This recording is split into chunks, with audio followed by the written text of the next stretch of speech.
முட்டை பொடி மாஸ் பண்ண போகிறோம். 5 முட்டை எடுத்திருக்கேன்.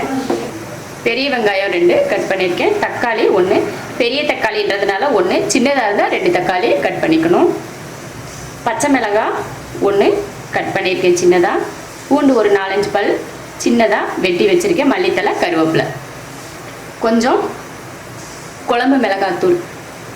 குழம்பு தூள் இல்லைன்னா 1/2 ஸ்பூன் மிளகாத்தூள், 1/2 ஸ்பூன் மல்லித்தூள் சேர்த்துக்கலாம். குழம்பு தூள் இல்லைன்னா.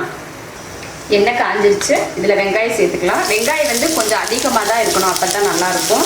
அதனால பெரிய வெங்காயம் 2 எடுத்து கட் பண்ணியிருக்கேன்.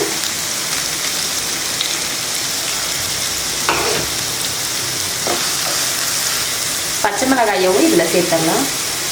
நான் 1 மிளகாய் தான் போட்டிருக்கேன், ஏன்னா குழம்பு மிளகாத்தூள் போடுறதுனால 1 மிளகாய் போட்டிருக்கேன். காரம் கம்மியாக வேணும்னா மிளகாய் போட தேவையில்லை. பச்சை மிளகாய் போட்டதுக்கப்புறம் பூண்டும் சேர்த்துக்கலாம். வெங்காயம் நல்லா வதங்கிருச்சு. ஒரு 2-3 நிமிஷத்துக்கு நல்லா வெங்காயத்தை வதக்குனா நல்லா வாடிடும். அப்படியே சுருங்கி வரும் வெங்காயம் நம்ம வதக்குறப்பவே. அதை பார்த்து நம்ம மற்றதை சேர்த்துக்கலாம்.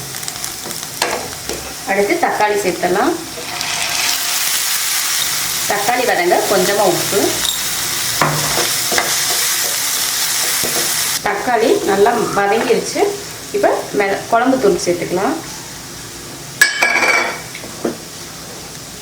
குழம்பு தூள் சேர்த்து 1 நிமிஷத்துக்கு நல்லா வதக்கி விட்டுட்டு அதுக்கப்புறம் முட்டை சேர்க்கணும், இல்லைன்னா அந்த மசாலா பொடி வாடை அடிக்கும். அதுக்காக தான் கிளறினதுக்கப்புறம் முட்டை சேர்க்குறது. நல்லா கிளறியாச்சு. மசாலா வாடை ஓரளவு போயிடுச்சு. இப்போ முட்டை சேர்த்துலாம். 5 முட்டை எடுத்திருக்கேன், அதை சேர்த்துணும். முட்டைக்கு தேவையான உப்பு.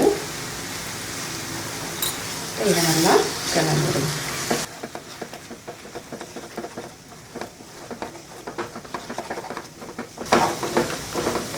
பொடி மாசுக்கு கிளறிக்கிட்டே இருக்கணும். கொஞ்சம் கூட விடக்கூடாது. அப்போ தான் சின்ன சின்ன முட்டையாக வரும். இல்லைன்னா முட்டை வந்து பெருசு பெருசாக நிற்கும்.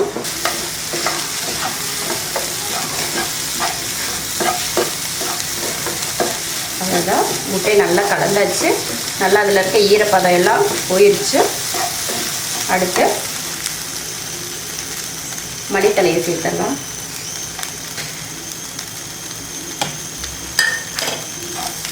சேர்த்துட்டு அடுப்பை ஆஃப் பண்ணி விட்டுடலாம். இப்போது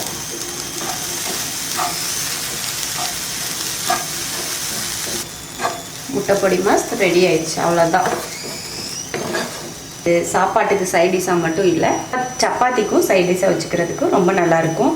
நீங்களும் இது போல் முட்டை பொடி மாஸ் செஞ்சு பாருங்கள், ரொம்ப நல்லாயிருக்கும். பிடிச்சிருந்தா லைக் பண்ணுங்கள். மற்றவங்களும் பார்க்கணும்னு நினச்சிங்கன்னா ஷேர் பண்ணுங்கள். மறக்காமல் சப்ஸ்கிரைப் பண்ணுங்கள். நன்றி.